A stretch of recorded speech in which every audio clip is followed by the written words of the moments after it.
Hi friends, ఇప్పుడు మన వాహనంలో ఫైనాన్స్ హైపోథికేషన్ టెర్మినేషన్ అంటే ఎండార్స్మెంట్ తీసేయటం ఎలా అనేది తెలుసుకుందాం. చాలా సింపుల్ అండి. ఫైనాన్షియల్ వేసిన తమ్ము ఎండార్స్మెంట్ అవుతుంది కదా, అప్పుడు అది తీసేయటం ఎలా. ఫస్ట్ గూగుల్లో పోవాలి, వాహనం ఓపెన్ చేయాలి,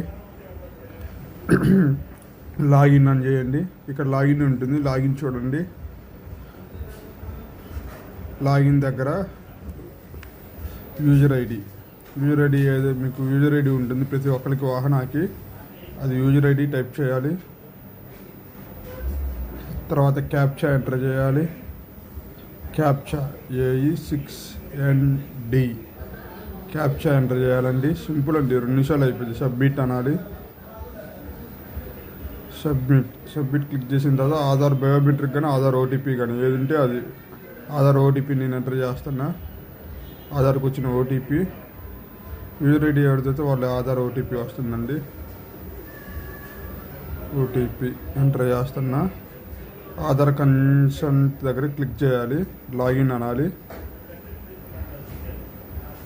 లాగిన్ అవుతుంది, అది లాగిన్ అయిపోయిందండి. ఇప్పుడు కిందకి వస్తే ఇక్కడ 2 ఆప్షన్స్ ఉంటాయి. Finance amount approve, financial hypothecation termination. Financial hypothecation termination మనకు కావాలి, క్లోజింగ్ చేయాలి కదా, ఇన్వెస్ట్మెంట్ తీసేయాలి కదా, అది షో ఫామ్ అంటే ఇక్కడ ఆల్రెడీ వస్తాయి చూడండి, 3 ఉన్నాయి. నేను 0010 బండిని క్లియర్ ఎండార్స్మెంట్ తీసేయాలనుకుంటున్నా. అది క్లిక్ చేసి షో డీటెయిల్స్ అంటే వస్తుంది చూడండి. AP3VM 0010 బండిని క్లిక్ చేస్తే పైన షో డీటెయిల్స్ వస్తాయి. షో డీటెయిల్స్ అని క్లిక్ చేయాలి.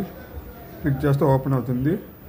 సింపుల్ అండి. ఇక్కడ మన ఓనర్ డీటెయిల్స్ కనపడుతుంది, అదో చెక్ చేసుకొని కింద ఇవ్వండి ఫైనాన్స్ దేవిలక్ష్మి శ్రీనివాస ఫైనాన్స్, అక్కడ దాని కింద డేట్ ఉంటుంది. వాళ్ళ డేట్ ఏ రోజు అయితే క్లోజ్ చేస్తున్నారో ఆ రోజు డేట్ వేసి సేవ్ అంటే క్యాన్సిల్ అయిపోతుంది. ఫైనాన్షియల్ పేరు క్యాన్సిల్ అయిపోతుంది.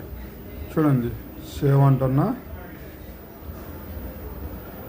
Are you sure? ఎస్, అయిపోయింది. సింపుల్. చూడండి, ఇక్కడ చెకింగ్ చేసుకోండి. మళ్ళీ చెక్ చేస్తే 0010 అనే బండి క్లియర్ అయిపోతుంది. రిఫ్రెష్ కొట్టండి, క్లియర్ అయిపోతుంది. సారీ, మళ్ళా ట్రై చేయండి, క్లియర్ అయిపోతుంది. బ్యాక్ అనండి ఒకసారి. బ్యాక్, అదిగో చూడండి, ఇప్పుడు ఆ బండి క్లియర్ అయిపోయింది. ఎండార్స్మెంట్ తీసేసాం కాబట్టి బండి క్లియర్ అయిపోయింది. సింపుల్.